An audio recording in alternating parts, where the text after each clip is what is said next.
ఎవరన్నారు? సరే, కొండా సురేఖ మినిస్టర్ గారు కొన్ని విషయాలు కేటీఆర్ మీద ప్రెస్లో మాట్లాడింది. నేను కేటీఆర్కి ఏం చెప్తున్నా అంటే, తప్పు మీరు చేసారు, ఆమెను డిస్టర్బ్ చేశారు, ఆమెను కొండా సురేఖని అవమానించారు, అవకాశం మీరు ఇచ్చారు. గమ్మున ఇంట్లో కూర్చుని ఆమెను తెచ్చి తనిపించుకుంటున్నారు మీరు. మేమేం చేస్తాం దానికి? ఆమె కొండా సురేఖ ఆమె తేడామె వచ్చి బీఆర్ఎస్ అంతలేదు కదా. ఆమె గమ్మున ఆమె మినిస్టర్ పని ఆమె చేసుకుంటుంటే ఆమెను అనవసరంగా మీరు రెచ్చగొట్టి తనిపించుకుంటున్నారు. తప్పు కేటీఆర్ది.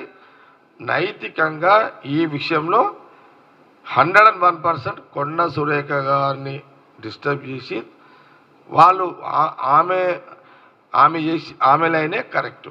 వీళ్ళు అనవసరంగా ఆమెని ఆమె డిస్టర్బ్ చేసి అనవసరంగా తిట్టిపించుకుంటున్నారు. నేను బెటర్ నా సలహా, ఇక కొండా సురేఖ గారు ఆమె బాధ ఉంది, ఆవేదన ఉంది, అనాల్సింది అని చెప్పేసింది, అయిపోయింది కదా. ఇక్కడికైనా బీఆర్ఎస్ కేటీఆర్ కానీ మిగతా వాళ్ళ నాయకులు కానీ వాళ్ళ సోషల్ మీడియా బెటర్ ఈ రోజుకి మీరు ఫుల్ స్టాప్ పెట్టుకోండి. పెట్టుకోకపోతే కొండా సురేఖతోటి కొట్లాడు మీకు అంత ఈజీ కాదు. ఓకే.